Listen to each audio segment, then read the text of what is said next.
What's up? I finally got some pretty interesting upgrades in my live arena teams. It's not going to be champions, but I got my Duchess in 4-piece bolster and 4-piece Stoneskin.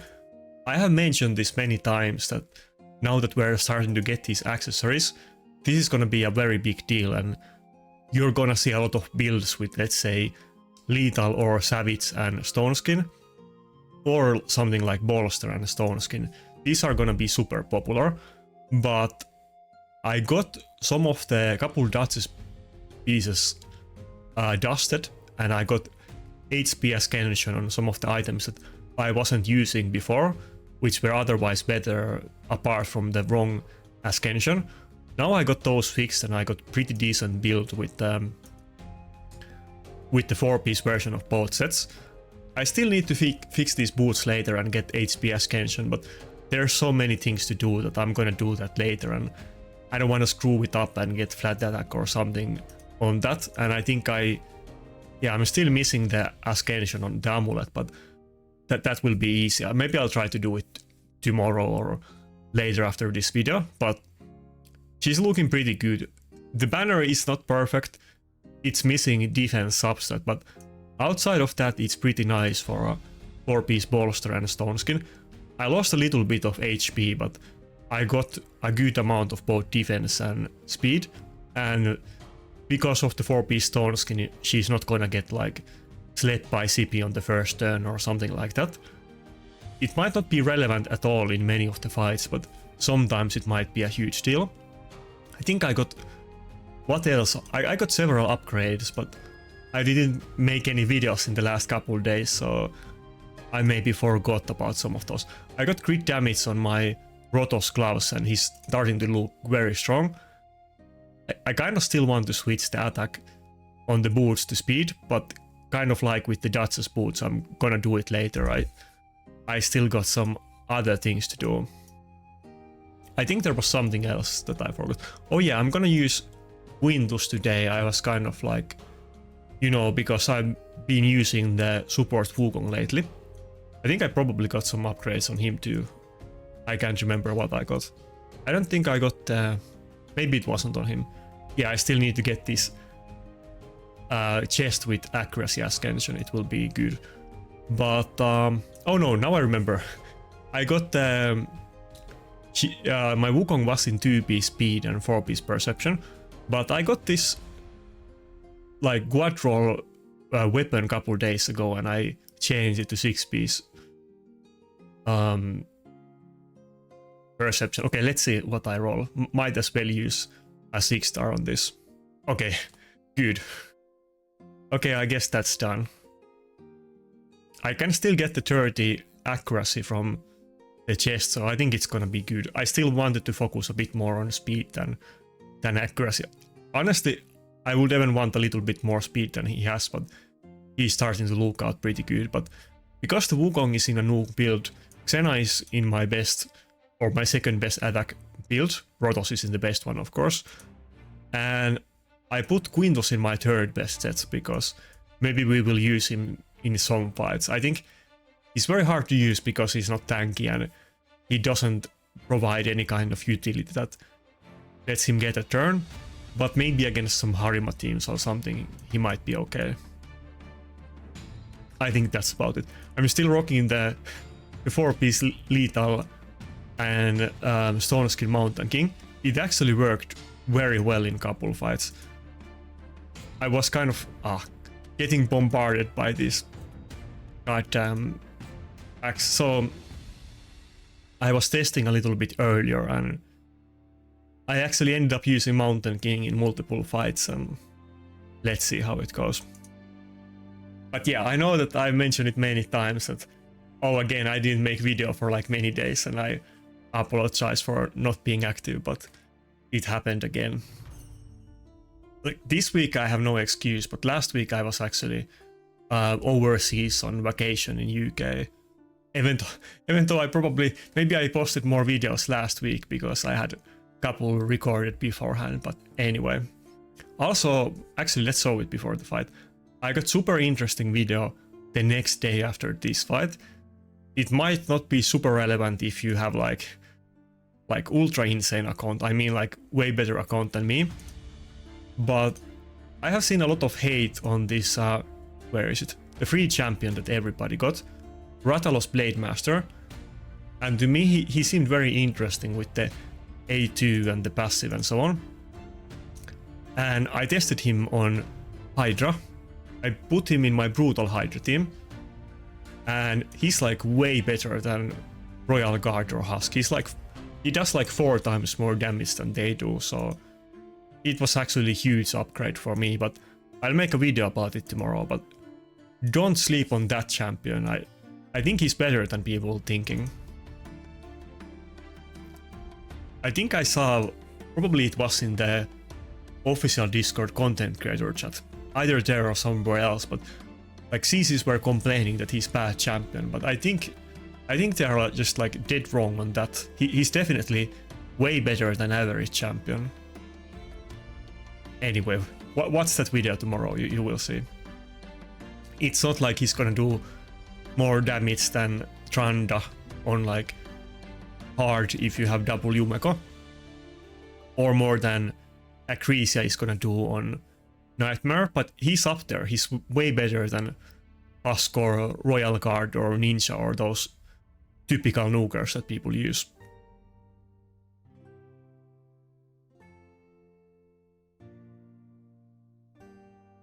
I was doing well on when I was testing earlier, so let's actually get a proper video this time where I go like 10-0. I can't even remember last time I won 10 fights in a row. I've definitely done that a bunch of times, but I don't think it's happened anytime recently. Okay, he went with both Rotos and Wukong that I like to pick, and I guess it's a support Wukong, based on the temporal chains I assume. That's kind of gonna limit a lot of my options. I would really need some kind of fast CC champion against these, and Wukong is the fast CC champion that I have.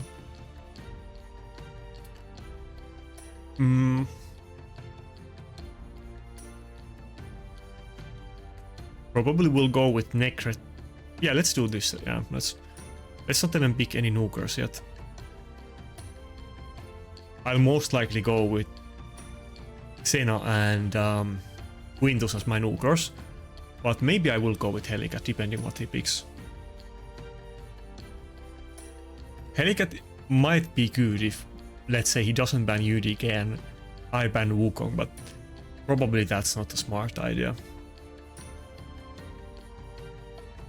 But yeah, picking my 2 main champions as first 2. Oh, what? He's using like all of the same stuff that I'm using. That's interesting. Damn it. Well, I can still ban the Helicat. Yeah, I must do it. I have to pick 2 nukers, so I can't really pick something to counter Helicat. I could go with Mountain King. Mountain King can kind of do damage through the block damage, but he can weak it on Helicat. Probably I will ban it.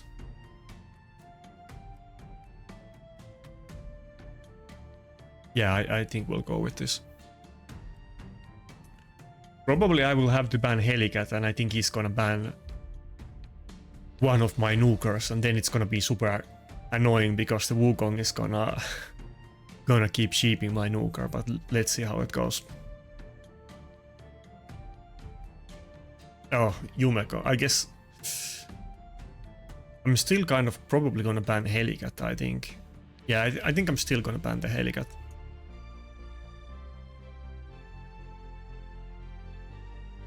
Yeah, we're gonna do it. Well, this doesn't look good. Probably I'm gonna lose. Wait, yeah, Quintus passive is slightly better. I would have needed some kind of CC champion against this team, like the Mikage for example, but my CC champion is Wukong and he picked it, so I don't have a good matchup for this. Like, he basically used all of the champions that I use a lot with a lockout. That complicates things a lot.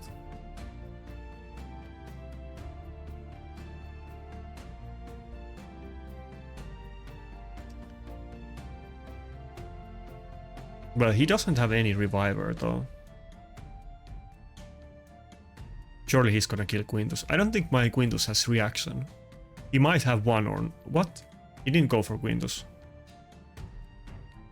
If Quintus gets a turn, I think I win. Right? Maybe. It's a bit weird team. I don't know if he picked it to make it hard that I don't have champions, or if he's using the exact same champions that I have, or is he trolling me or what?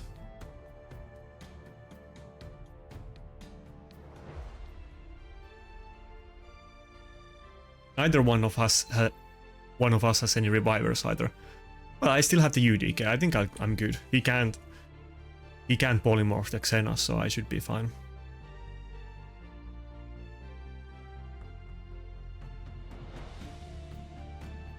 Yeah, with the Necret protection, the Staldos isn't gonna kill Xena very easy. If she didn't have immunity, he might be able to stun her and kill her in a couple turns, but the way it stands, Staldos is not gonna kill my Necret too easy, and Xena is definitely gonna finish this off. I think I'm gonna get... Hopefully Xena gets a turn before Yumeko locks me out again, but I think she will, because my Xena is pretty fast.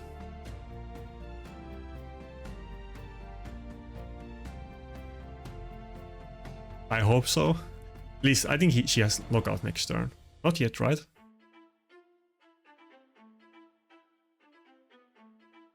He's keeping me in suspension. Yeah, okay. That's what I thought.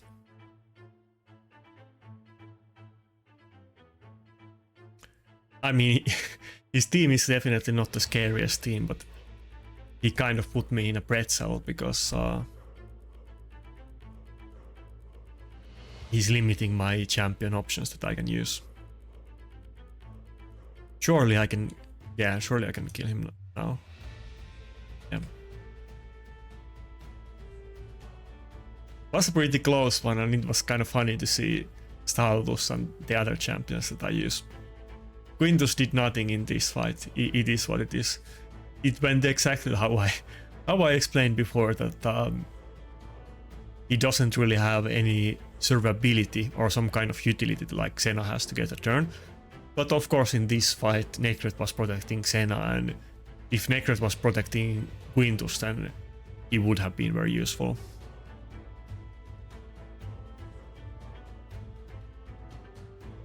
But like, if I picked one of them and then something else like Mountain King, then probably they would have let me have Mountain King and banned the other nuker, so I didn't want to go with that.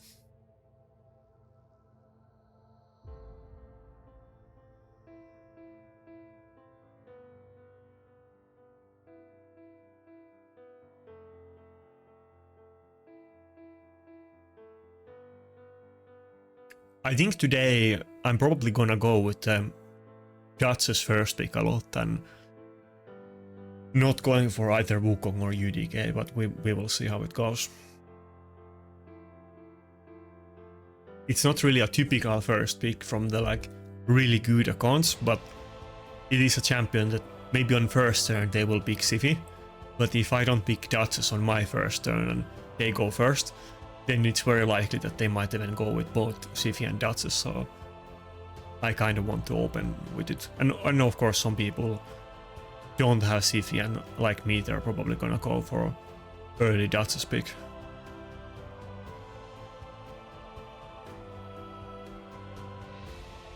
And I was watching the fights that I did on my last video, and I think I didn't use UDK enough at all, and I was getting UDK and Harima in the enemy team like way too often.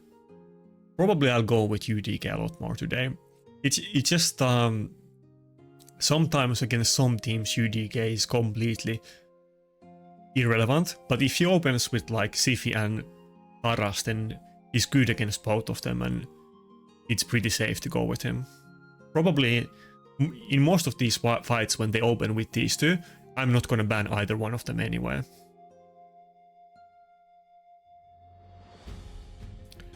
Yeah, probably I have to ban the Yumeko in this fight.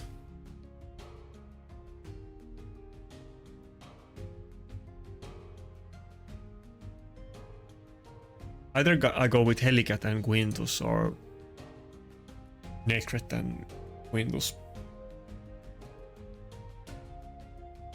The issue is of course that probably whichever one I pick he's gonna ban it anyway, so maybe if I pick Necret he might have banned the Duchess instead, but let's go with this. He's probably gonna ban Helicat, I assume. Unless he goes with like Wukong or Wukong. Oh, he went with double lockout. Okay, that makes things a lot harder. Yeah, if he goes with double lockout, there's no point in banning one lockout. I think we're gonna ban Siphi. Either Siphi or Taras. Let's go for the Siphi ban. Probably I'm gonna lose. I mean, I literally don't have any of those champions, and they are all the top ones that you see in every fight in Live. Probably in most fights against like a good account versus another good account, all of those champions are gonna be picked in probably most of the fights. So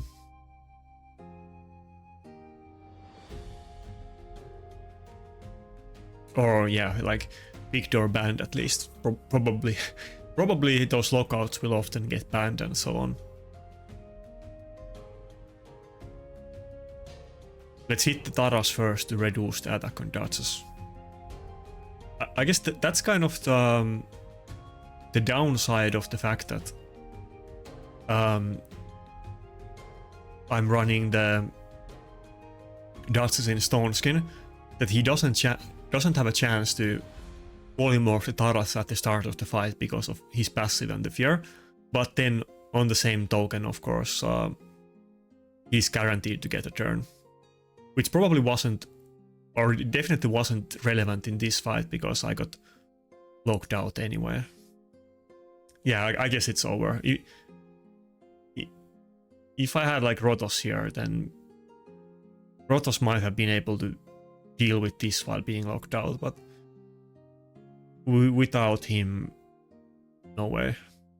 If he had just one lockout, my Duchess would probably get the revive back. But he has two of them, so I can't really do anything about that.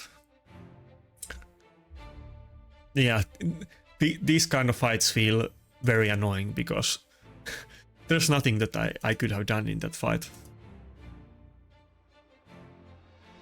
People don't pick double lockout very often though, which is, I mentioned it before, that it's kind of surprising, but then if you have champions like Taras, there is a few champions that can deal, like if they have both Rotos and Taras, then those will be totally fine with lockout, so it kind of depends. Or if they can go first and so on, but for me I'm kind of easy mark with double lockout, that everybody knows that I'm slow, I'm not gonna be faster than anybody. And yeah, like Rotos is the one champion I have that does well against lockout.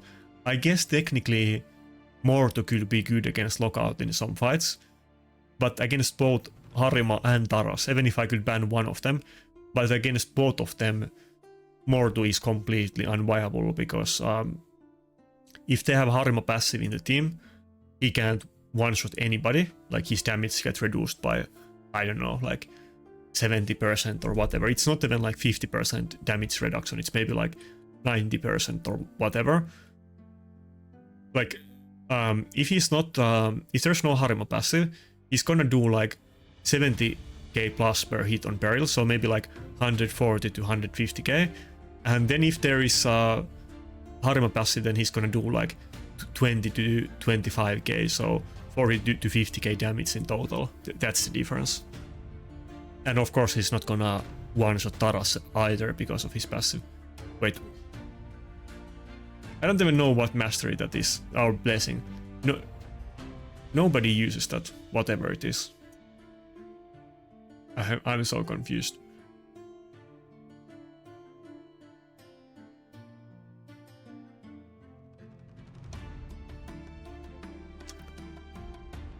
I don't know what to pick against this team, but let's just go with Nakarada.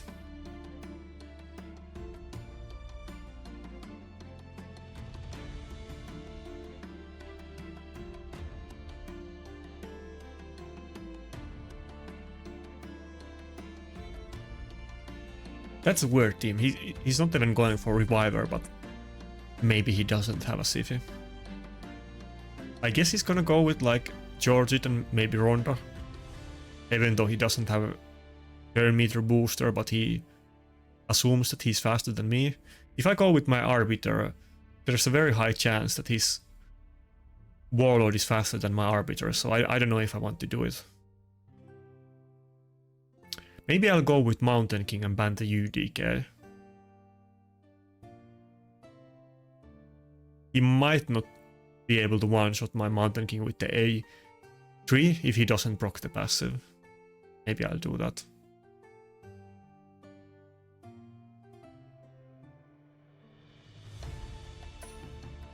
Yeah, let's go for it. I don't think the Wukong is a nuker. I don't know what that mastery is, but if it's not a nuker, then he can pick like Siphi or something. Yeah, and I can get the Hex up. I think there's a good chance that he's gonna ban Mitrola, but he might still ban the Nakarada. We will see.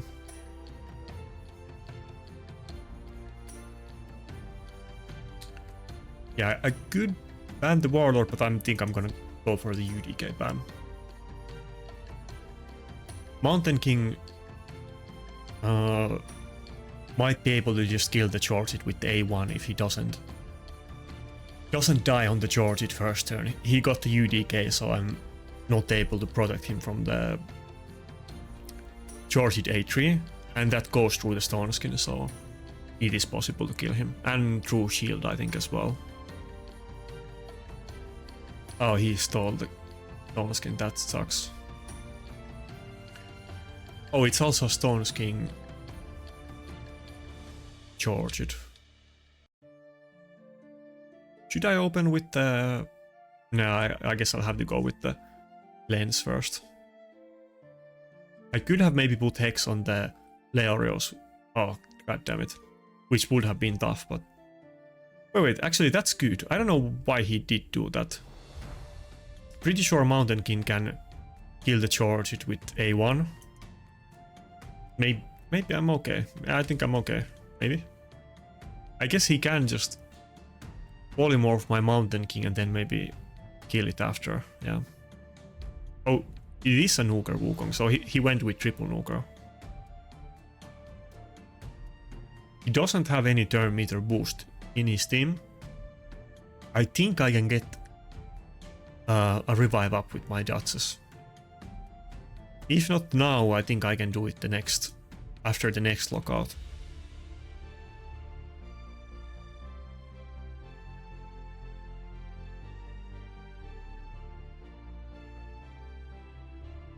And Leoros is gonna go before the Heaved Mountain King, which I think is good.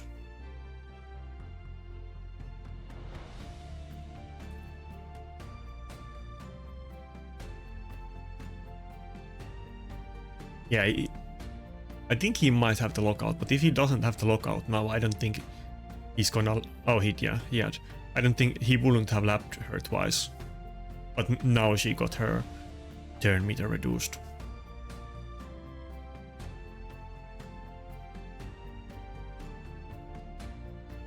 Wait, I think Leoris used the cooldown, so I should have hit him.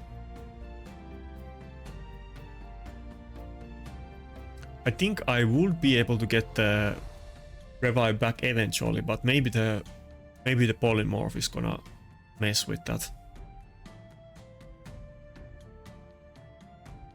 Yeah, maybe I'm not able to do it. I think also when you're stunned, your cooldowns don't reduce by one turn. I may be wrong, but I'm pretty sure it's that way. Yeah, okay, never mind. I won't be able to get the revive up with the polymorphs, I don't think.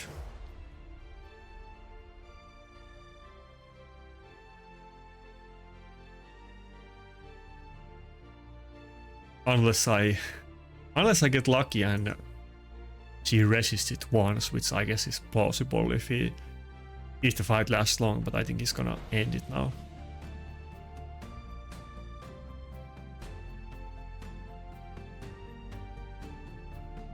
Wait, just Necrot have protection.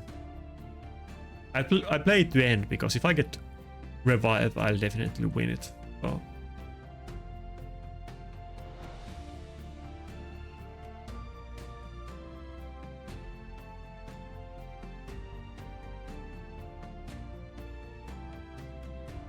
Ah, wait, what? Was he with War Master? What was that 6k damage? I think he was using War Master. I didn't have Hex or anything like that. I don't know what happened there, but yeah.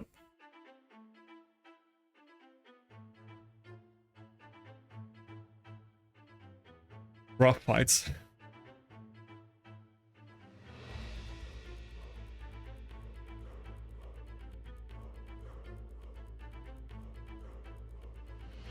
I did pull my voids today for the Fatalist Blade Master, but I didn't have too many voids. I think I had like 20 or 30, something like that.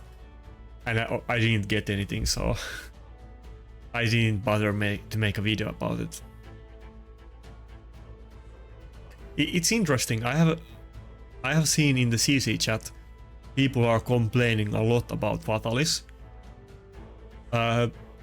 I don't think he's like, I mean, he's not on the same level as the top champions, but I think he's not bad for live arena. He doesn't have the highest damage, but he's actually insanely tanky with his passive since he can't be crit against if he has shield, and he puts a 2-turn shield on himself with 2-turn cooldown. And if you have a good base HP on him and like it scales well, then it's very hard to get any crits on him, or if you have like any other damage mitigation effects as well on him. So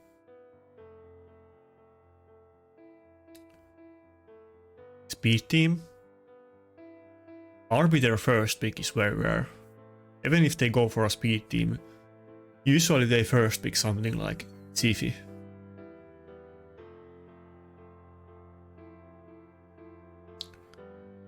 Do I want to go for early Protoss pick? Because he's probably gonna go with like Georgit and Ronda. I could go with Necrot pick here. Yeah, let's go with Necrot.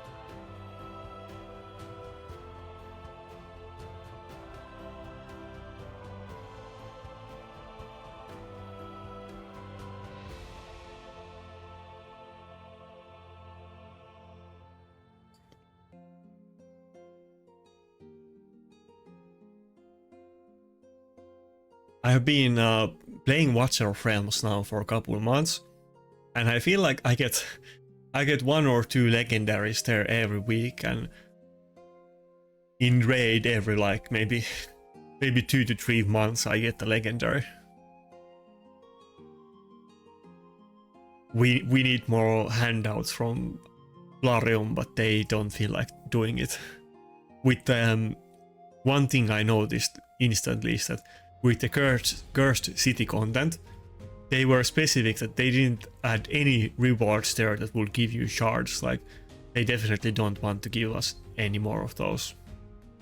I guess technically you get those tokens that are basically primal shards, but they didn't give any shard drops from it.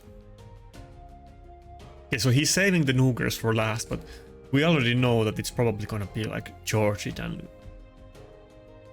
and Ronda, or depending what I pick, but wait, we could go for, yeah, let's do this. Arbiter isn't gonna proc Senna passive, but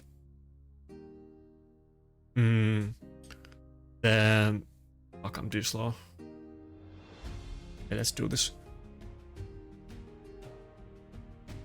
Yeah, let's do this. Cardiel is gonna proc it if he does the, yeah, I guess on multiple, on 2 of his skills, and then we have Tormin here, so I'm probably gonna ban the Arbiter, I think. We're gonna like basically force him to use them, and Ronda is gonna get the turn meter boost. Should I go for UDK actually on my last pick? That's a nuke Wukong. Okay, maybe I won't. Maybe I will, maybe I will.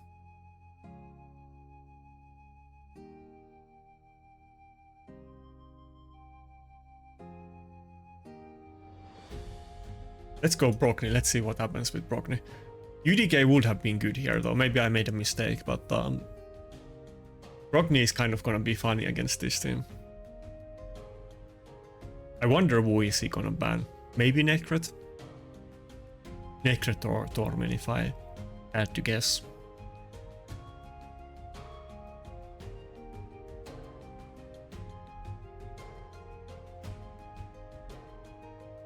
Oh, he went for the Duchess ban. But basically I'm well, he banned the Duchess, but I was rocking triple bolster. Now it's double bolster, but his nukers are not ignoring shields, so they are gonna be effective against this. He's gonna get the defense up though, so I guess the Tranda isn't gonna die from the AoE nuke, but if he didn't have it, then he probably would die. Okay, see. Okay, so he didn't ban either Tormin or Xena, and it went exactly as I mentioned at the start. So he did go for the ally attack, and now he froze the Wukong. And whatever if he was gonna use any skill on Cardiel, then he was gonna proc the Xena passive. So we kind of checkmated him in this fight. Xena is, I think I would say she's kind of like Ronda. That generally she's very bad pick, she isn't tanky, and she doesn't have the highest damage in the game. But if you can pick her against the right team, she's very devastating. Just like Ronda is gonna destroy something like Wukong or Rotos, Xena is also gonna destroy a team like this that is forced to use double buffs on their team. I won't be able to do that every fight, but in this fight it happened to be good, and I've definitely had many fights on Xena that she just they do buffs and she does one turn and that's it for the fight. I don't think too many people went for Xena. I'm not even sure if I have ever fought against Xena in live arena. Probably, but maybe once or twice, so that I don't even remember doing so. But she's definitely been a decent help for me. Okay, so he opened with Siphi and Mariska, which probably means that he's gonna go with Taras. Almost certainly.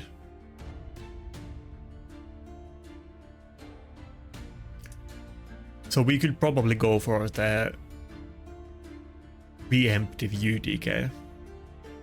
He might switch it up now, or he might ban UDK. Let's see how it goes.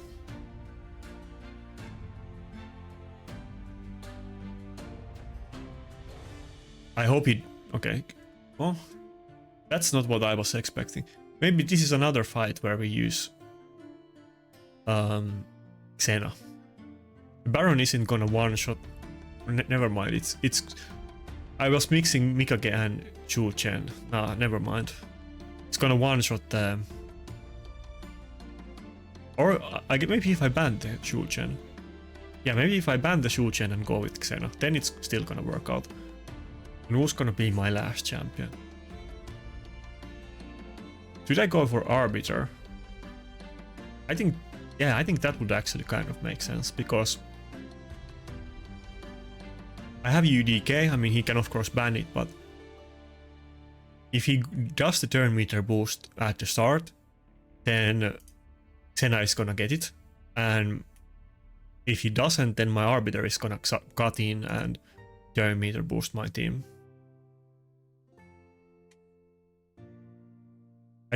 I think we got this. Maybe not. Like the combination of Mariska and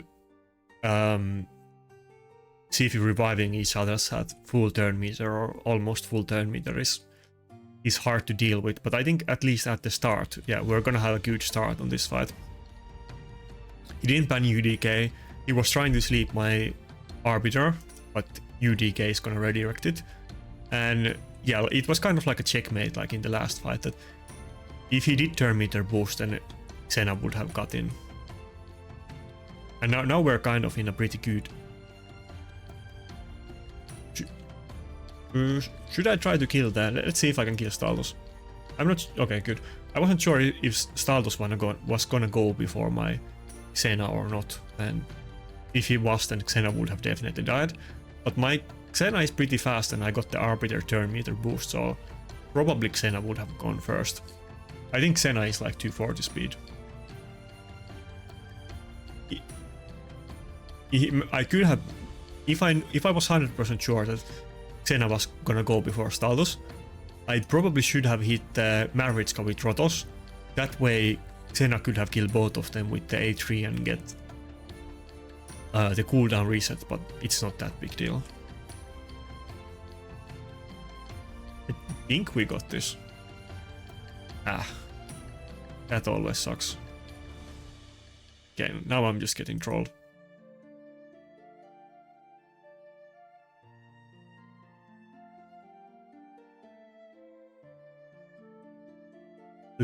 Let's see if we can stall out for one more turn. Okay, I won't be able... Oh, no, okay, good. Arbiter went before Xena, so I'm gonna get the attack buff on everybody and get high turn meter. Maybe it's gonna be okay. I don't know if... I think the CV is gonna go before my Rotos. It's close, but yeah, she's gonna do it. Ah, that's not good. Does the Sifi have... Oh, she doesn't have polymorph. Let's gamble and see if we can taunt the Sifi. Okay. In that case, I should have hit the Baron. I might have then been able to kill it. Everybody got stunned. That's not good. Yeah. Like I said, we totally owned him at the start, but the combination of those two passives is just so ridiculous. I think I might not be able to kill the Maritska, but let's give it a go. My Rotos is very strong and has attack buff, but she does have buffs as well. Okay. 164k, probably not even close, to be honest. Yeah, the crit damage boost that I got from the dust recently was nice.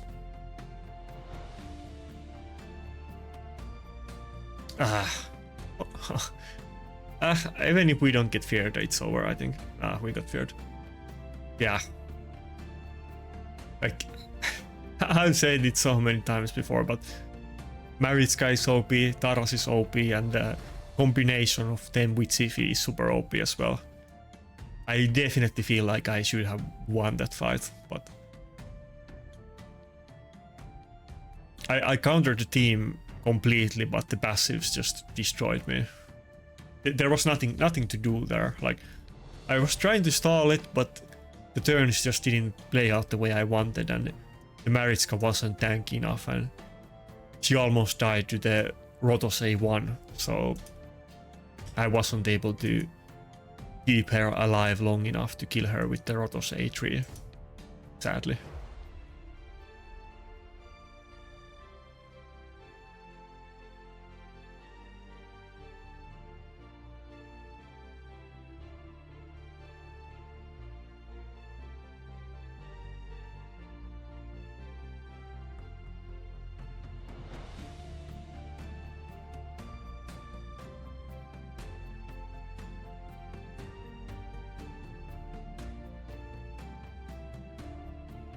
Yeah, I don't know, I feel like I picked the right team, but probably it was very close. If it just played out slightly differently, I would have won, but I basically had it in the back. Everybody was full HP, and he just had that Maritska left who couldn't do anything, but the combination of them reviving each other's infinitely with full turn meter is just super stupid.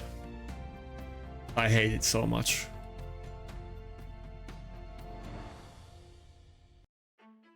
Raid would be so much better game if they just deleted Ukraine duo from the game. It is what it is.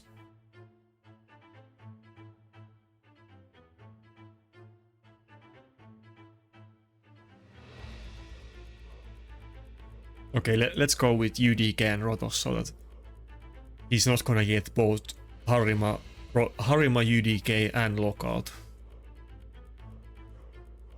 That is generally too hard for me to deal with.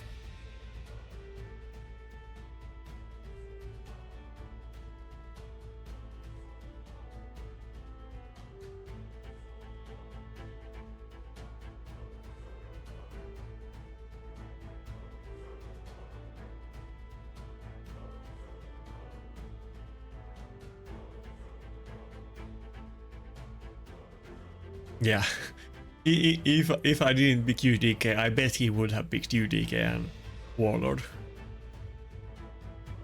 It's the same stuff every fight, but it works, so everybody is gonna do the one thing that works.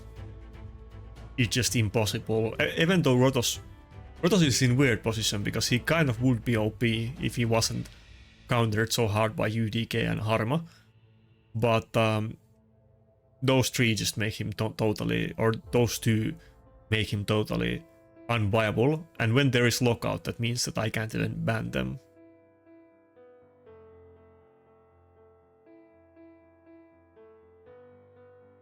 He's only going with one reviver. Damn it. Running out of time again when I'm thinking. I was kind of entertaining the idea of Mountain King, but with both the Harima and Lockout on the team, I don't think it's gonna work. I could have maybe gone with Harima ban and picked Mountain King and Kaimar. I was kind of thinking it for a split second, but I changed my mind. I guess it's a new Wukong. If I don't... These masteries that don't get used kind of confused me a bit, but I think that's the mastery that, or blessing that reduces enemy resistance on A1. Maybe I'm thinking the wrong one, let's look it up after the fight, but I thought it was a support build, but I guess it can't be.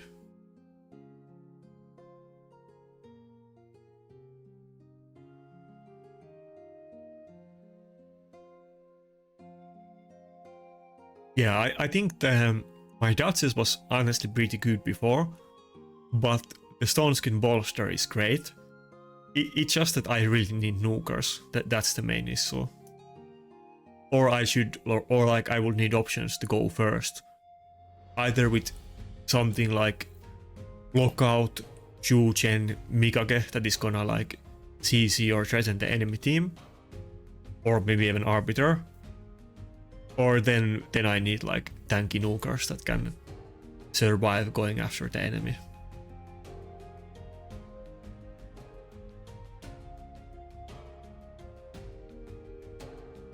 But I like the Stoneskin bolster build a lot, but the Duchess is often not able to carry the fight himself.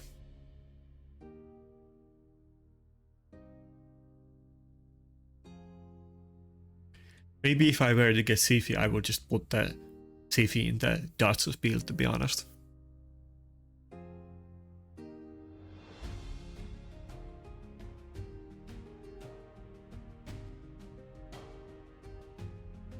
Yeah, he has the Harima passive. I don't think I can kill anybody.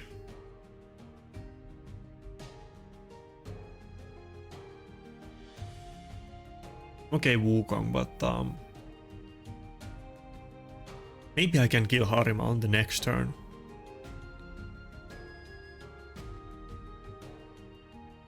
Okay, oh my god, I both lost the attack buff and I got stunned. Like, it's the worst possible thing. I wish he removed the shield instead, but I think it probably was very close that Xena would have got in because she got the turn meter boost from the Siphi, but that stun and buff strip destroyed me. If that didn't happen, I think I might have won the fight there. Like, Xena would have hit everybody, done very high damage, and stolen turn meter, and probably would have nuked again on the next turn. Now we have attack down, and we have the Harima passive, so I don't think we can... yeah, we can't do anything.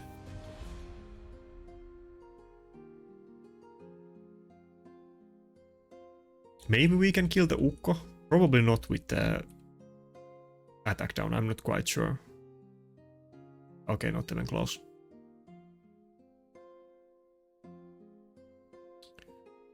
I think I need to protect the Xena instead of DK. Yeah, UDK can just die and I'll revive it. But I need to get that immunity up.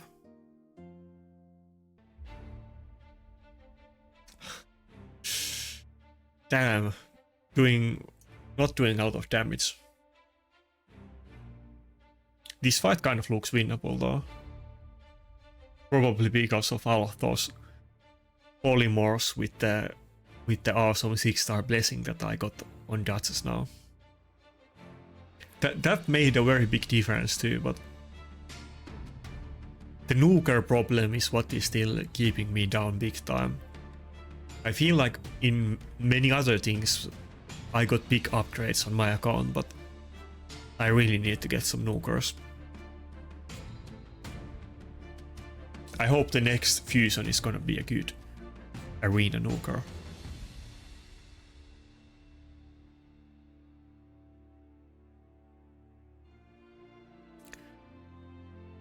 Who should I even kill here? I don't think I'm gonna kill Siphi if I attack her, but let's go for it.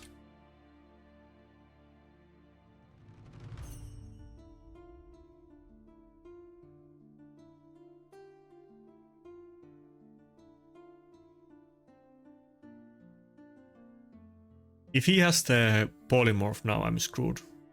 I think he might have it.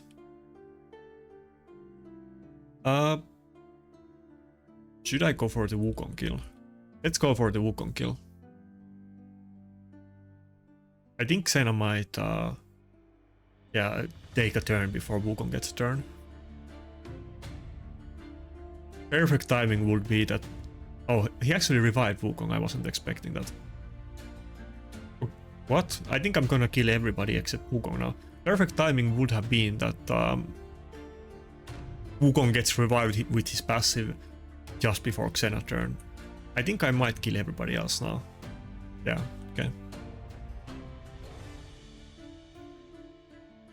Okay, we won it. I mean, the enemy is 4K rating, so I was losing to the big boys with a little bit higher rating than me, and I'm kind of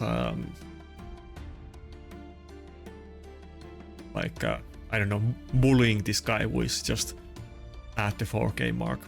I'm sure he also doesn't have that good roster or is missing out of the key champions.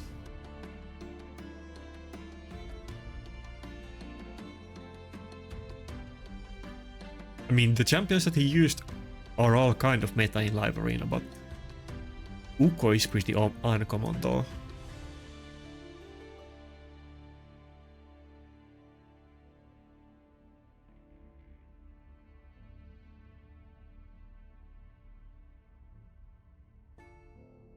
We had some pretty weird teams, to be honest, today.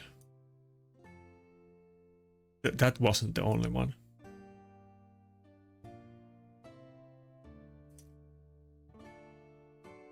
But yeah, I don't know why he went with the Ukko. Maybe to just have double revive, but I had the Duchess with polymorph with 6-star blessing, and it's not like I was using Helicat or something, so I guess the Ukko block buff is decent against Nakarada, but it kind of felt like a pick that he didn't have better champions to use, so he just used it. I don't know.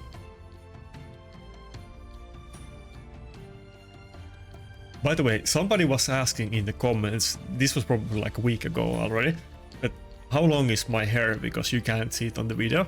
It's actually pretty long. Let's see. It's actually like a good amount longer than you can see. I have pretty long hair actually. Anyway, kind of weird flex, but we did it. I have basically had long hair almost all of my life. I think I got I started growing hair in like elementary school, and then I got it in not high school.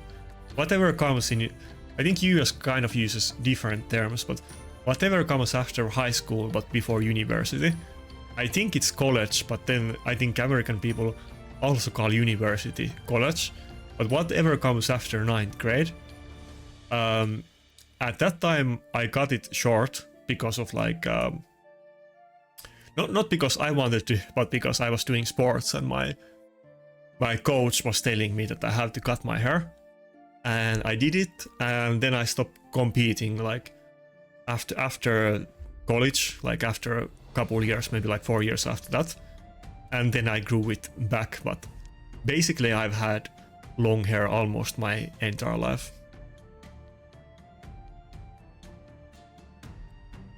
I feel like it's kind of weird aesthetic because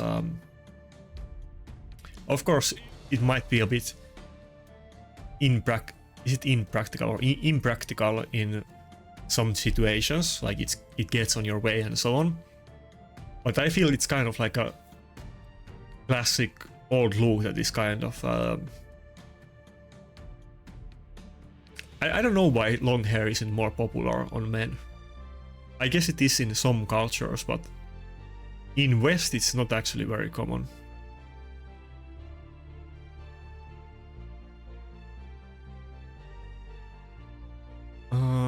That's support Wukong. Should I go with UDK? Let's do it. Maybe it's also because I'm lazy and I just don't want to cut it, but probably a little bit of both. I like the aesthetic, and I don't want to go to like barber shop every other week to trim it to some specific style.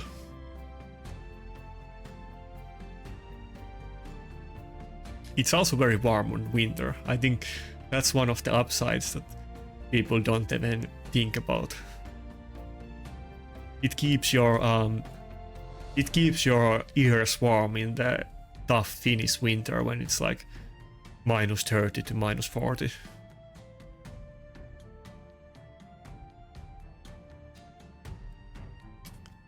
Damn, he's not going with any revivers at all.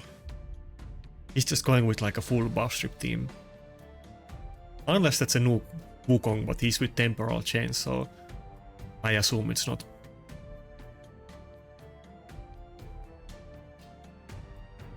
Should I go with Mitrala and Tormin? Or I could go with any nuker, I guess. Let's go with this. Maybe even in this fight, well, probably not with the Wukong. I could have almost gone with Mortu in this one, but not with the Wukong because I'm not sure if I'm actually gonna ban it. Okay, he went with Ronda. I think we're gonna ban Ronda, that makes sense. I'm assuming that he's gonna ban my Duchess, and because of that, the Ronda A2 is gonna destroy my Rotos, and let's not go there. I don't think I need to ban the Yumeko in this team. Like I mentioned before, Rotos is kind of okay against Lockout, depending the rest of their team. And it's the same with Tormin and Mitrala. And when he picked the Lockout as his second champion, I kind of adjusted my team to it. Basically, the only champion in my team that doesn't do okay against Lockout is Duchess, who he banned anyway, so... Wait, I actually should have used Mitrala Aura, because I probably he doesn't have enough accuracy, but he's probably using accuracy Aura in his team. Hopefully he doesn't have enough accuracy now to lock out my Mitral, but probably not. It's not like the defense aura is gonna make any difference.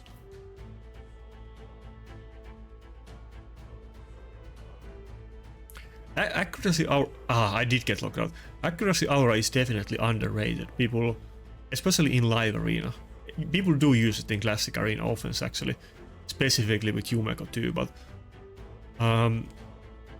it can be very good. I made a huge mistake in this fight. I don't know if I can recover from this or not.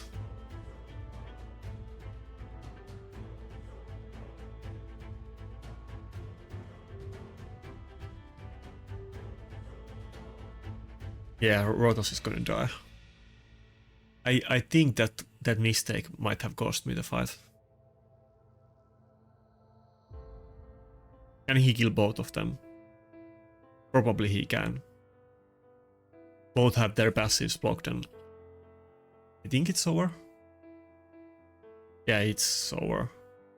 I mean, I guess if I could try to see if I can just kill it with Mitral. It might be possible, but that was a huge mistake to not use her aura. Her aura is universal, right? I'm pretty sure it is. I don't use it often, but I should have thought about it in this fight.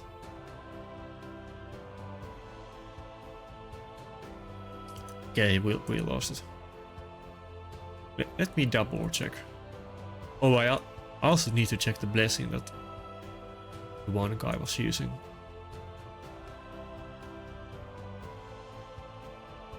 Wait, where is Mitchell? Yeah, it's all battles, yeah. Huge mistake.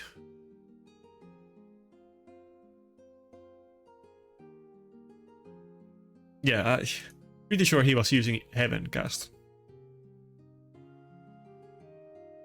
Heaven Cast on... By the way, this is a funny thing. This used to be a meme in our clan, but I think people probably forgot about it. But there was this one guy that is like...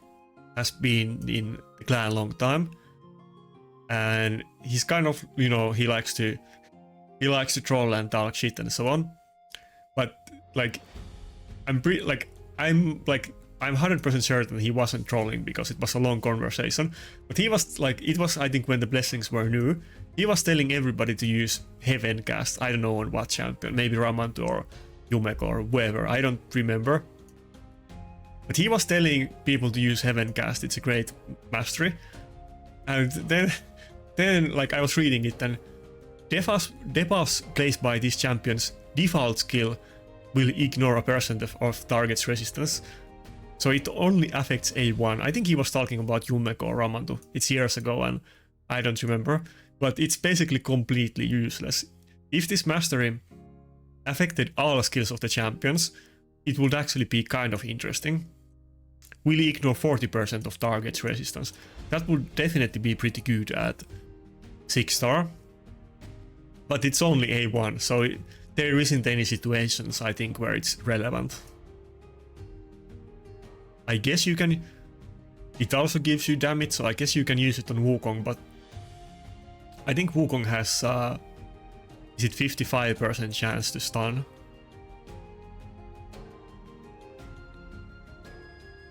Okay, it's 50% chance to stun. And... yeah, it's not that big deal for a nuke Wukong. I do feel like the masteries are kind of unbalanced, completely unlike, let's say, champions in this game. But some I always call it masteries, I mean blessings. Some blessings are insanely strong, like let's say Polymorph or Brimstone, and then half of them are like completely useless. And then, for instance, there isn't any nuke masteries for defense scaling nukers, but there is for both attack and HP ones, which doesn't make any sense. Especially considering that, like I remember there was a discussion about this in the CC chat, and the response from the CMs, I think it was Banana Jam, was that if defense scaling nukers had a blessing, they would be like too strong because they are tanky and also do damage. But like, I mean, I'll give them pass because they are community managers, and I'm sure they don't play the game a lot, or they don't play it. But of course, everybody who is into like the endgame PvP, you know that defense isn't that strong, and HP scaling nukers are 1 trillion times more tankier than defense scaling nukers, unless you have like Harima passive. But like the HP scaling champions are much tankier, and they have a really, really good nuker blessing, like the, where is it? Yeah, Ward of the Fallen. This is probably the best nuker blessing, to be honest. And it fits really well for like HP scaling champions too. They should just make this work for either defense or HP, whichever is the higher stat on the champion. And yeah, the one guy was using lethal dose, and yeah, this doesn't do anything in arena. I have no... Wait. Was it on Staldus? I don't remember what champion had it. Maybe that works on Dragon. Anyway, it's not something relevant to arena, I don't think. I really wish they could revisit some of the old updates they did, like Iron Twins, Sand Devil, Phantom Shogun. I think they should make all of them a bit easier and actually make like mechanics that you can use to counter the bosses without cheesing on like couple specific champions in the game. And also something like blessings, they should rebalance them, and it wouldn't take a huge effort to make some small changes to them. I'm sure if they asked the CCs, like we would make a board and come up with mastery updates, or I mean blessing updates. We will do it for free, and then Plarium could pick and choose what they want and do whatever changes they want to do on our suggestions. But I'm sure we would have pretty high consensus on them and good ideas, and people would do it for free if they just gave us the opportunity. But anyway.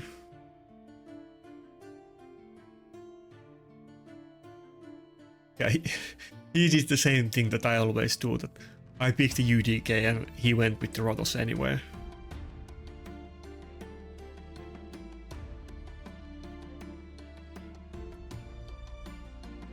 Probably it's gonna be another Xena fight.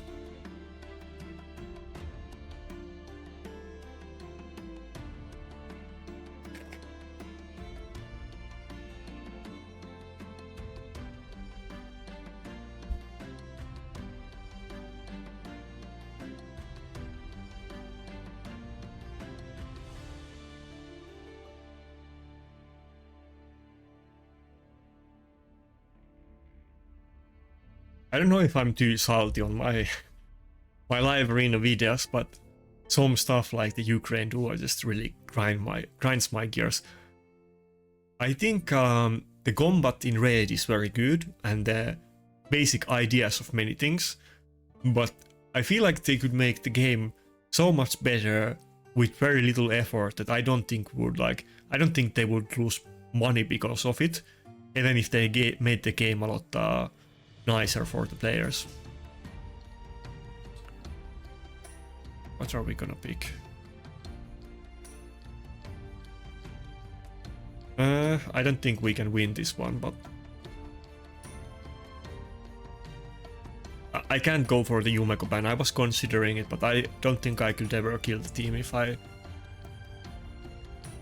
ban the Yumeko, so let's see if I can do it this way. Probably not, but let's give it a go. I have the UDK in my team, so he probably wants to ban it. Yeah, it's not easy to go for the Tormin ban in this fight. And maybe he wasn't expecting me to go against Lockout with this team, because I picked Xena to counter the Siphi. And it's not like my team is insanely strong against Lockout, but we will see. The Rotos is definitely gonna hear on me if he gets couple turns. Hopefully we will get him frozen, but we will see. He might not go, he might just spam A1s on the Helicat, but of course it's still possible to freeze him with Tormin A1 for instance. Oh, he did go for it, okay.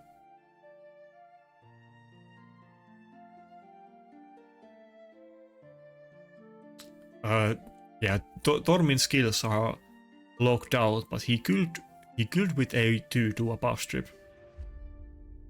Though against the Helicat it kind of works in a bad way that he's gonna buff strip the block damage, but they're still gonna get the defense buff and he's not gonna remove that. Oh, I got frozen because of the X, yeah.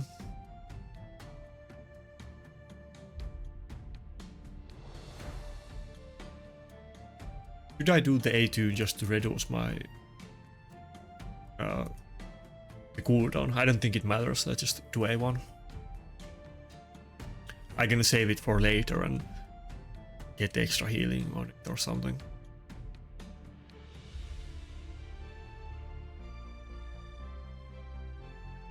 It doesn't have turn meter boost, so I am gonna get my cooldowns back, but I don't know if it's good enough to actually get some kills. Oh nice, Senna just barely survived that one.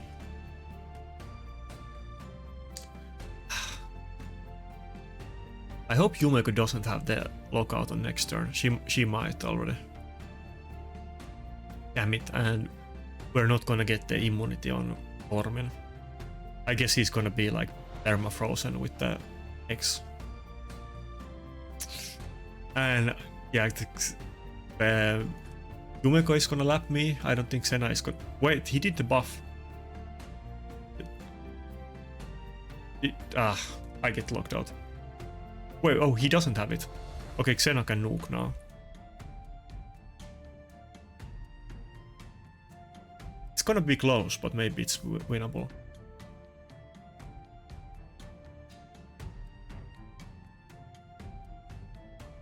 Okay, nice, okay.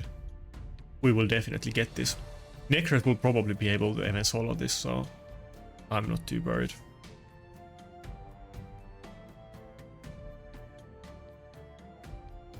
Oh, he does have the Wukong too. Maybe it's not as easy as I thought.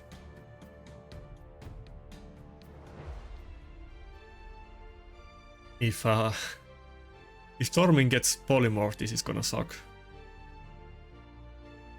I think Tormin is gonna have the A2 off cooldown if he just gets a turn.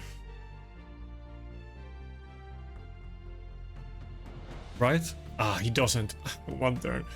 I think Wukong is gonna polymorph him. Maybe we still didn't win. Oh, okay, that freeze is good. Oh, my bad. I hit the... I don't know what you call this. The holder for the microphone.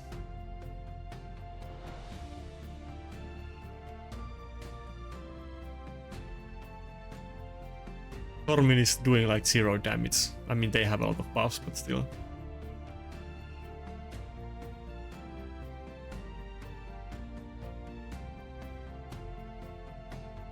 Am I gonna get polymorphed? Yeah. Oh, okay, he died, okay. God damn it, it was so close. I thought I had it in the bag. Wait, nah. The defense buff is too strong. Oh, what? Nakarada got it. But it's a nuke build, right? This wasn't a support one, yeah. I don't think we can do this. We got the attack debuff. I don't think that's enough to survive. It might be very close. Yeah, okay. Well, it was a very close fight. Anyway, I feel like we had so many super close fights today, but maybe that's just my perception and they actually weren't that close. But I feel like most of the fights it was like super thin margin that I didn't win. Well, tomorrow is gonna be the... what was his name? Not Fatalis. Fatalis Blade Master or some Blade Master. I'm not sure if Fatalis is the Void one. the fourth champion that everybody gets. Tomorrow is gonna be the video for that, and unlike this live arena session, which is kind of so and so, I think that video is gonna be pretty interesting. There I actually have good champions, or maybe not the top champions, but I'm not competing against. I'm competing against Hydra, so I'm not outmatched.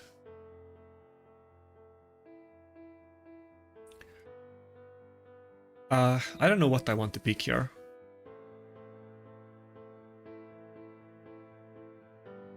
Okay, let's go for Wukong and Protoss and not UDK yet. I don't want to blind pick UDK because it's not like he's very relevant against Duchess, and I don't know what he's gonna pick, but of course now that I went with Protoss, there's a high likelihood that he's gonna go with UDK. But Wukong is gonna be pretty good against the UDK, so it might be okay.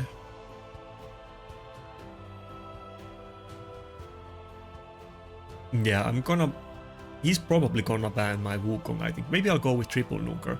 I'm gonna ban the lockout. He has to pick 2 nukers, so maybe we're gonna go with Helicat and 2 nukers in this fight. And that way, even if he bans my second nuker, and I'm in Protoss versus UDK matchup, I'm still gonna deal damage and threaten him, and he can't go with buff strip or block buff, debuff or anything like that anymore. But yeah, we're gonna go without any like reviver in our team.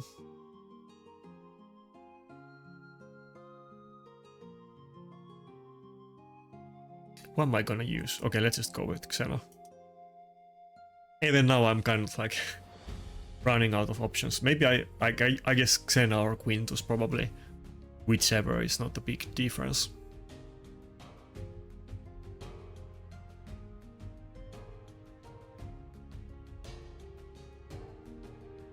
And now I still have the option that maybe he goes with Tormin or something. Then I can pick Nekret as my last one or whatever is needed. Oh, he went with bombs.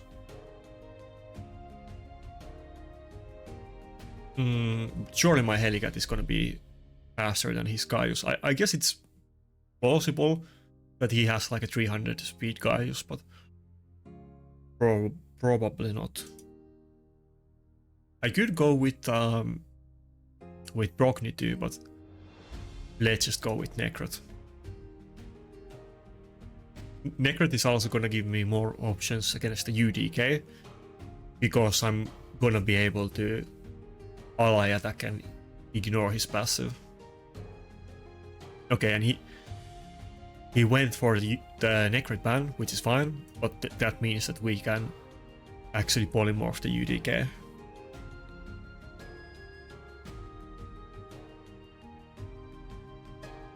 If Protoss gets just one turn to... Oh, it's the Stoneskin Duchess. Maybe it's not that simple. If Protoss would have just gotten one turn to do A3 on the Duchess, then I think that would have been it.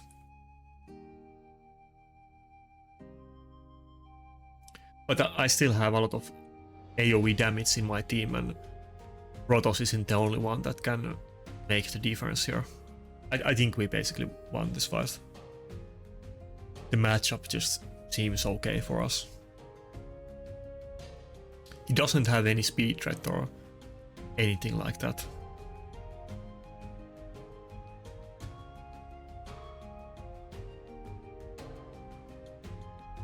I went for the A2 instead of the A3 because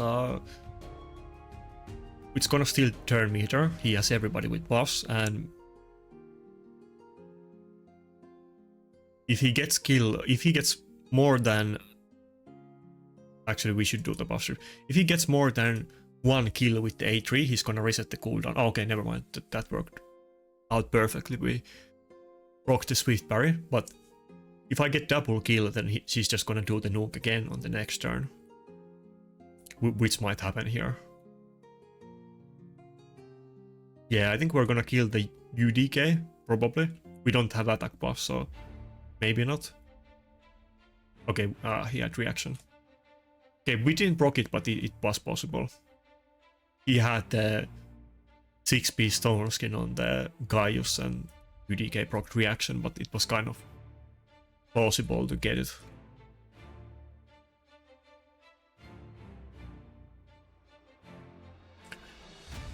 I'm the one using weird team here. I guess we're both kind of using weird team, but I'm also using a weird team again. Should I just polymorph the candy? Yeah, let's polymorph the candy. Even though he's almost dead. Maybe we can kill it. Oh, never mind. Okay, we killed it. Nice. We had the attack buff on the support Wukong. That was enough to do it. But again, it's like an enemy just at the 4k mark. It's not like a 5k point opponent, because those probably would have a like more scary team than this guy does.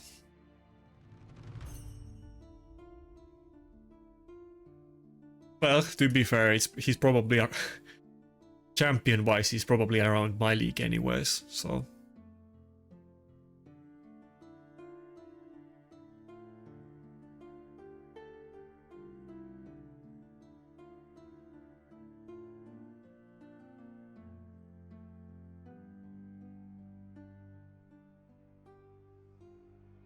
By the way, funny thing, so I was in UK last week, just unrelated to raid, just a normal vacation. And you might not know, or you might know, but quite many of the raid content creators are from UK. Not that I'm like, I know many of them. I guess I know like 2 of them, but there's a bunch of raid. I'm not gonna say Woo, but you probably know Woo, but many of the raid CCs are from UK. I did meet Rats, who is my clanmate. It wasn't really like preemptively planned, but when I was in the UDK, I messaged him and we met, so that was kind of funny. I have actually met twice people from games before, but they were like both Finnish people who live in other side of Finland. But well, and it was like they happened to be where I lived, so, or like visit there. But what do I want to pick? He went with the both UDK and Wukong, so I don't know if I want to go Rotos. And if I don't pick Rotos, he's probably gonna do it.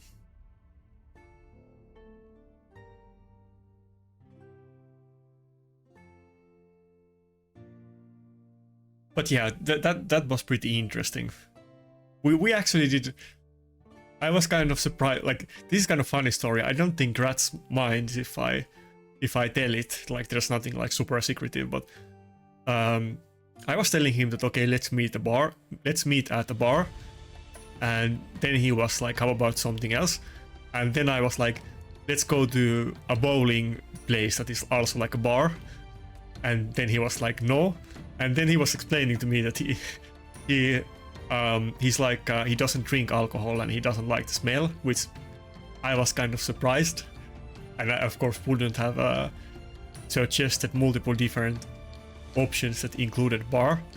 But then we went like ice skating and like a comedy, what's it called, like comedy show, which was not something that I was expecting or planning to do in the UK.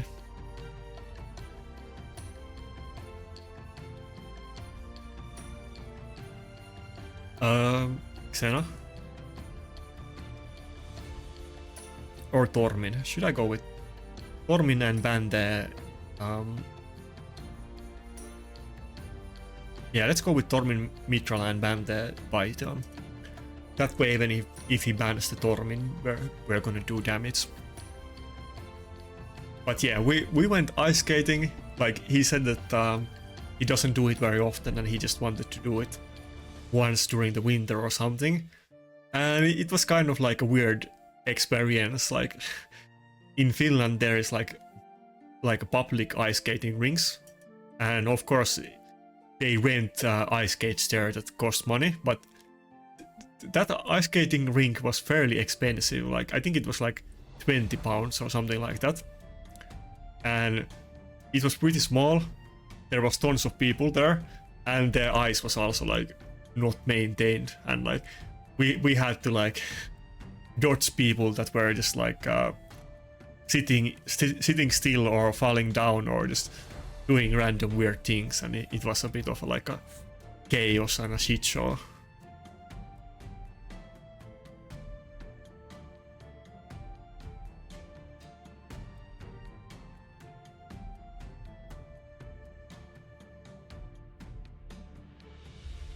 But yeah, I'm not. I have never like played ice hockey or anything. I know how to skate, but I skate, but it's not like something that I do a lot, even though I'm from Finland. So I guess it was kind of not new, but something that I wouldn't normally do. So I don't. Yeah, I haven't gone to ice skating this year. Apart from that.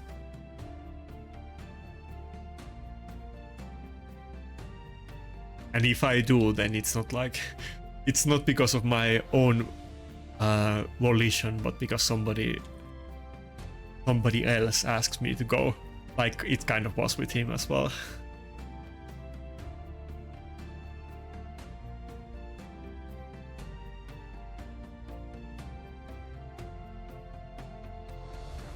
Wait, I actually have met somebody in like that plays Raid before. But that was before I even made videos. I don't want to say where, but something related to my like what I do in real life. There was some foreign person that also plays Raid that we kind of like, we didn't know each other per se, but like we realized that we both play Raid. That kind of happened once. I think that's a while ago too. That's maybe like 3 years ago.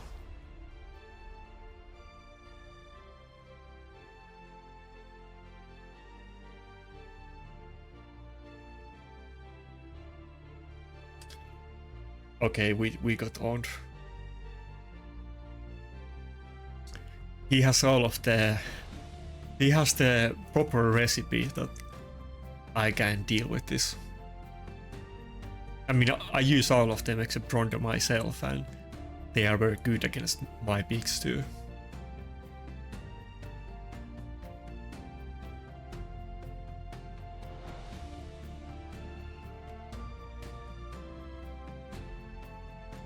Oh, do I have enough? I have been saving live arena medals, and I kind of wanted to get the Hydra fully maxed, like all of the bonuses to it. And of course I haven't been playing live arena as much lately as I did when it was new, and it takes like insane amount of grinding to max. But with this attack boost we basically got all of the important stuff out of the way, like all of the damage like related ones. Not that my Hydra keys are very significant contribution to our clan's Hydra. Let's see. Okay, we're not even close to the IPR. I know they are kind of like GNL that they do a little bit of arena, but they are much more into Hydra CVC and the normal CVC than like Platinum Arena, which are basically the 3 endgame content in the game. But yeah, they are doing some sick keys. It's kind of funny on Hydra because it is pretty hard content, but then if you have like the proper like team like Double Yumeko and Tranda, some people are struggling to do the minimum like key, like is it like 20 million on like 20.4 million on the hard, and then somebody just like how much was that, like is it 20 billion or 200 billion or whatever this number is. Is that too? Yeah, that's a crazy number. What's the highest in our clan? Okay, it's around this. Wait. Let's double check it.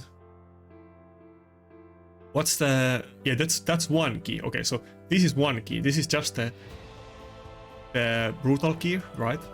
I mean hard key. It doesn't show, but pretty sure it's the hard key. That's where people use the double Yumeko Trunda.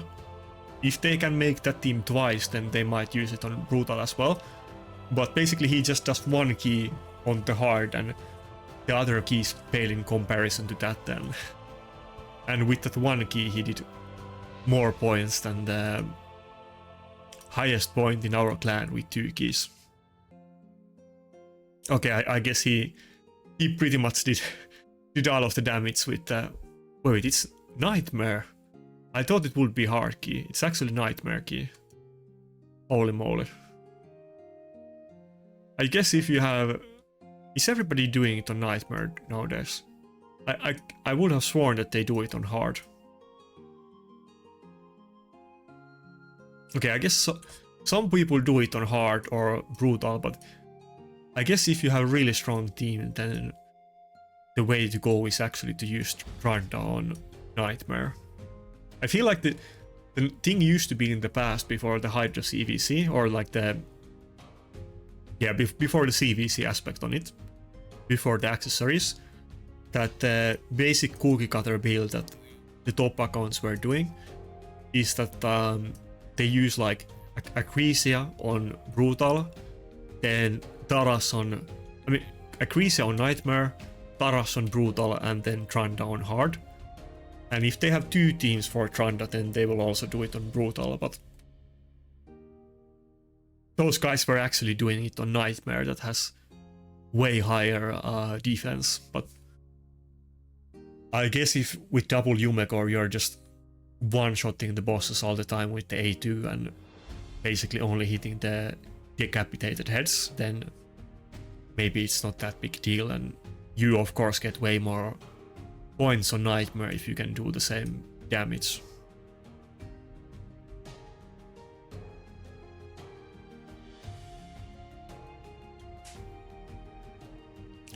Also, some people asked me about the Hell Hades free-to-play competition. Honestly, I think I've heard about it before, but I didn't even remember it or know about it until I heard that in a couple days they're gonna do it. And if it was some other time, I probably would have considered it, even though it's not really my thing. I'm already free to play enough, and it will just be a lot of work to play a second account for 3 months. I got other stuff to do as well than just raid. I'm not like full-time raid CC.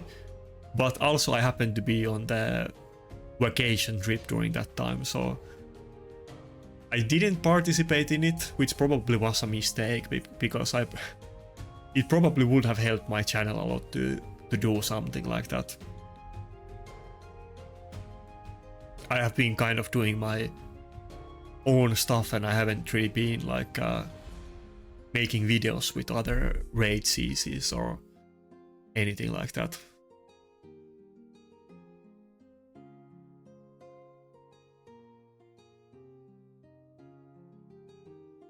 Okay, again we meet like a preemptive Ukko before I even picked Helicat. He has to go for a second nuker now. Probably we will go with the Mitra thing again. I don't know if we're gonna have enough damage to finish him off with Tormin, but I guess we're gonna try.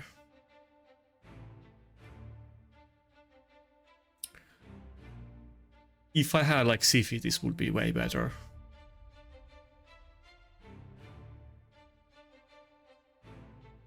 Even with defense buff, the Tormin damage is pretty low, but if I go with Duchess, I often won't even have it, unless I specifically go out of my way to get Mitrala, but it's not quite the same.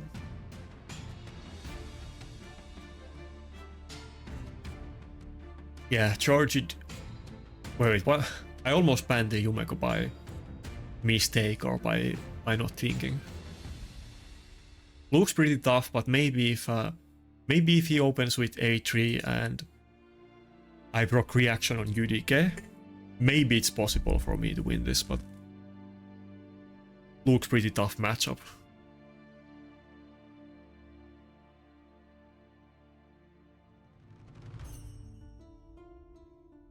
Okay, nice, good start.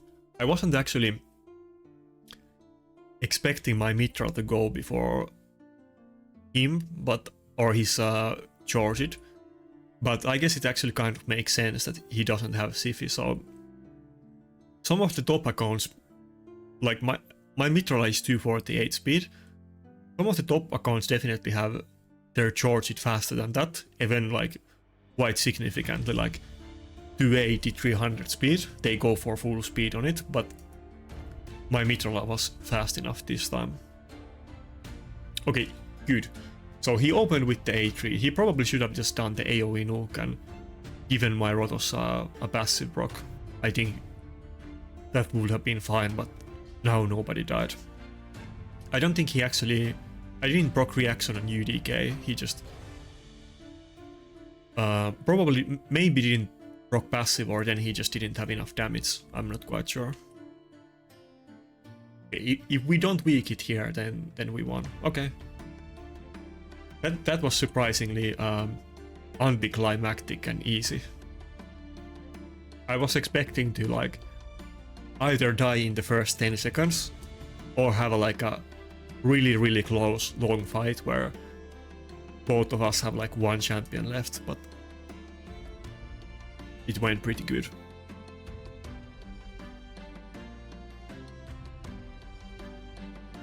This kind of looks like a lot harder team than some of the ones we lost to as well. Very often this happens, that I kind of lose to the teams that look easy on paper, and then I actually do very well against like a really impossible looking team. By the way, speaking of that, I don't want to put... I don't know who this guy is. It might be one of the Pandas accounts, I'm not sure. Well, probably it is, I assume, but I don't want to put like... I'm not putting SP on like... what's the word? I'm not like talking shit about them, but just as context, like some people... I remember especially when I made the cheating video about the guy in... like basically he was in both ET and IPR. He is in IPR, and then he was playing on ET account. I think that's how it was. But the guy that was cheating a while ago, when I made that video, one of the like common or like the common criticism that I got against Mad, like the response, was that Mad not attacking each other is like cheating, even though every single clan does it and has done it before Mad, that they don't hit their clan mates, which makes sense. I mean, there will be a lot of conflict in the clans if people started hitting each other on Platinum Arena Reset, and basically people just take issue with Mad because like Mad does well, and then they're like saying that we have like 60 people, but like all of the other top clans, they have like 3 to 5 clans, so they have like more or like multiple times more people than us. And in the past, at one point, well, there has been multiple other alliances as well, but there was an alliance with both ET, SP, and IPR that lasted for a while, and then I guess they had some internal conflict, but they had infinitely more players than us at that time, and we never like called it cheating or anything. We just tried to do better and win against them. But now actually there has been pretty interesting turn of events that I'm not sure which clan was the biggest clan or like cluster in the game. It was either Sin cluster or Rat cluster. I think both of them have been the biggest clan in the game at one point, but now both of them and SP like merged and they are like one cluster now. I don't know how many clans they have, but they probably have like, I don't know, like 100 clans and like 3,000 players or whatever. So I don't want to hear any like complaints that we have like 2 clans and 60 players in MAD. Anyway, that's like a small rant about it, and I don't have it like. Actually, before I was in MAD, which is a while ago, maybe like is it 3.5 years ago? But I was in Tomb of Nazarick back then, and I was pushing for alliance. Like I was telling that, why are we not making an alliance? It makes so much sense. Why is nobody trying to do it? And then it actually happened, like maybe couple weeks in after I joined MAD. Then they made an alliance, like a different alliance than the one that I was talking about.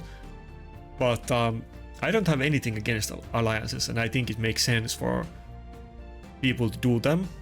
Wait, let's go for Wukong.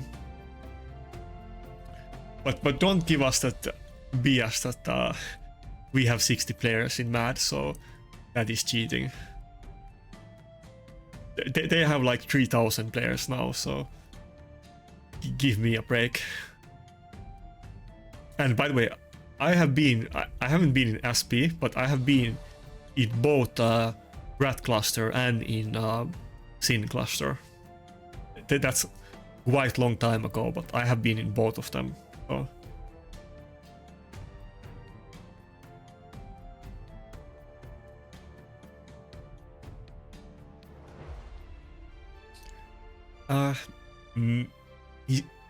Well, wait, let's save it for... Maybe I'll go with... I'm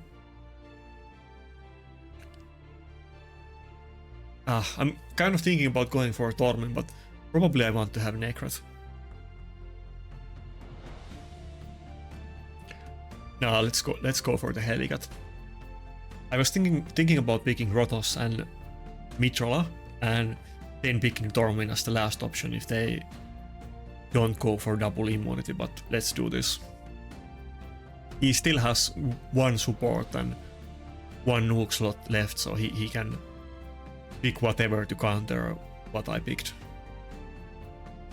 Okay, I guess we're gonna ban the Warlord.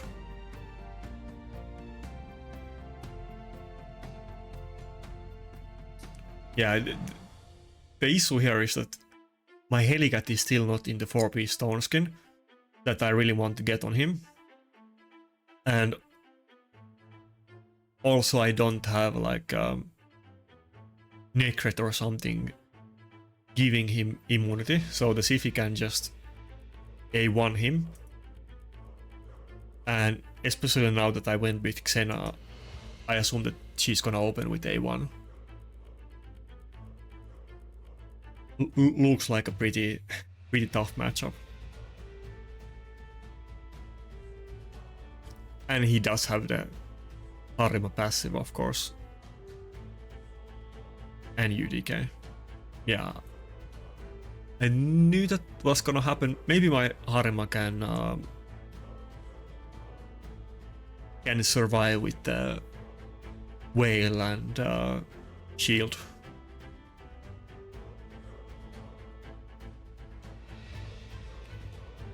I mean my Xena. His Harima is pretty fast though, so I assume it's very likely that it was in speed boots and it wasn't in the highest possible damage build.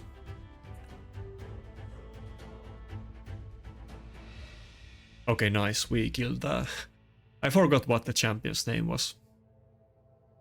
Ailil? Is it Ailil?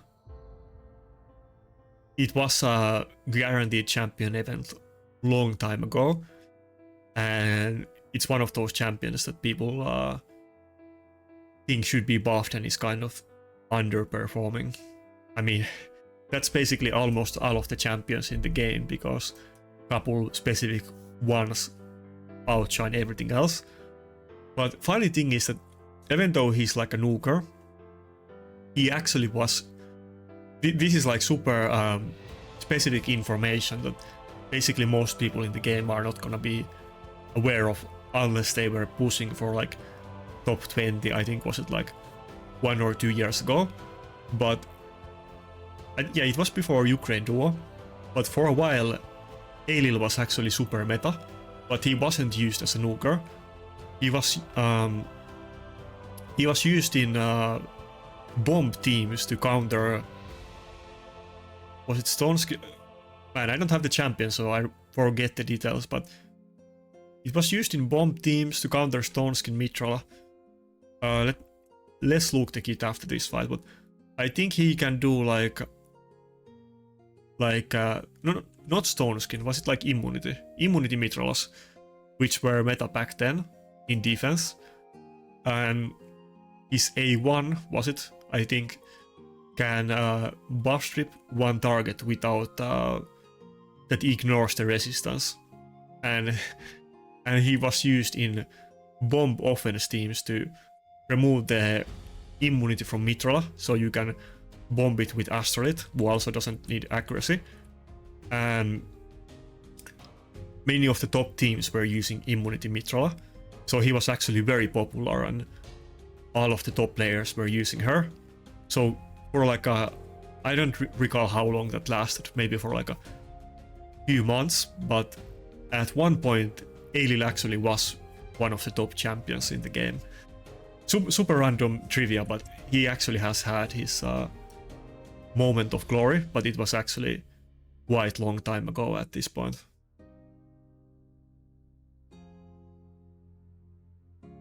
So close killing the Siphi. But nobody is using that strategy anymore. It's not relevant, and rarely sometimes I'm gonna see him in Nuke build in live arena, and that's about as much as the people are gonna use him. As you can see, his damage is not very high. He kind of has something in his kit that makes him slightly tanky, but it doesn't really make him tanky, so he's not very relevant. Let's go for the A1 here, because it's actually gonna do the same damage as the A3 would have done with the Harma passive in the play.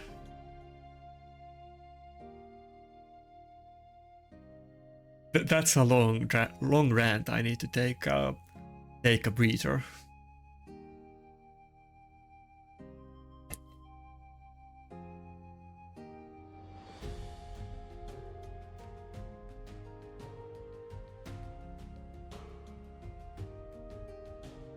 Let's look at the Ailil kit after this fight, though.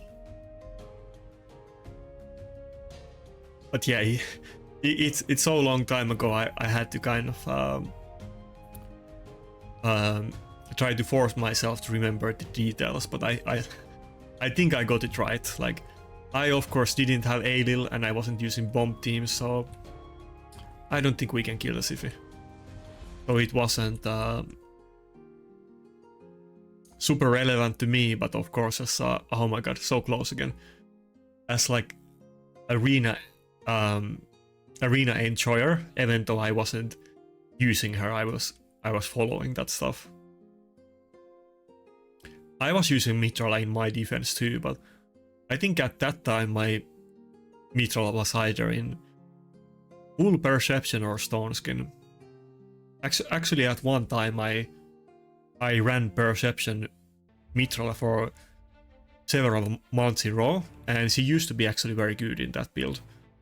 It was before Blessings, when almost every single Classic Arena offense team that you met, they were using a buff stripper, and usually it was Ramantu. So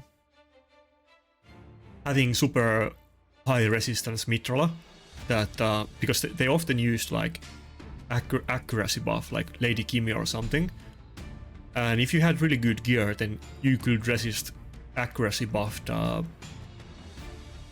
Ramantu, and that's what I did on my Mitrola, and that's actually how I got my first red avatar, doing that strategy. I remember on that reset there was like a brief time when IPR was dominating and clearly doing way better than Mad for several months in a row, and it was during that time, or basically at the end of that time period, when I ran that team comp. I think it was right after Bolster was released into the game, and that's why I ran the Perception Mitrola, because it was possible for her to be tanky enough even without Stoneskin, or at least kind of. and oh, it's over. And I remember on that reset, the first reset that I did it, I got 16 wins and 2 losses, or 18 wins and 2 losses. Which one of them it's a long time ago, but I had like 90% win ratio or something in defense, which was pretty sick. I'm not sure if maybe somebody has like been attacked maybe like once or twice on some reset and won both of them, but it might be like the highest win ratio or one of the highest win ratios that people had in like finishing high in Classic Arena. Okay, so the A1 attacks one enemy, steals all buffs from the target. The first time this champion hits them with this skill, this cannot be resisted. So as you can see, it's super like hyper specific and basically irrelevant in almost every situation. But for a brief period of time, he was basically used in like a full speed build to remove the immunity from Mitralas, and all of the top accounts were running Aelil. It was a big deal. I think you pretty much probably everybody who got trophies at that time period, they were using the Aelil bomb strategy. But outside of that, he's like a nuker that kind of ignores some of the buffs, like Charge It, but with way less damage. And then he has a passive that makes him a little bit tanky. Increases this champion's HP by 2000 and defense for 100 for every 1000 attack they have. Builds this champion's turn meter by 10% whenever they receive a buff. So it sounds good. This would have been a great passive like 4 years ago, but in the current meta, when we have stuff like Protoss, Taras and Harima, this is like, or even like Maritska and Siphi, this is just not relevant. Getting a little bit of extra defense or HP doesn't do anything as a nuker. You basically need to be immune to damage or have like 50% damage reduction like Taras as HP scaling champion or something like absolutely bonkers. Or maybe like the new champion that is not getting a lot of love, the Fatalist Blade Master, but he has this interesting passive that places a shield buff on this champion equal to 25% of their max HP for 2 turns at the end of their turn, which is 25% is a decent amount, considering that this champion cannot receive critical hits while under a shield buff placed by this champion, so that makes him very tanky. But yeah, basically for a nuker to be tanky, you need some kind of ultra broken passive like this one or the Protoss, Taras and Harima passives. Outside of that, getting like a little bit of defense or HP doesn't do anything. Or even if you get like I think the Lazarus gets like, was it 7.5% damage reduction based on let me double check it. Oh, it's 7 less. Also receives 3% less damage for every 750 attack they have. Stacks up to 30%. It sounds okay, but 30% damage reduction for attack scaling nuker, that doesn't do anything. So I kind of feel like sometimes they are a bit out of touch with their game, but maybe it's for like it's only those hyper endgame people that are like min-maxing and overthinking the game that feels this way. Maybe for the masses the game balance is pretty interesting, but sometimes I'm kind of baffled by their design choices, and I feel like their developers definitely don't play the game themselves. So anyway, that's another rant about Plarium and me being negative, but it is what it is. I'm just giving my unfiltered opinion and feelings, but anyway, that's it. Have a nice weekend. Hope you do well in live arena and see ya.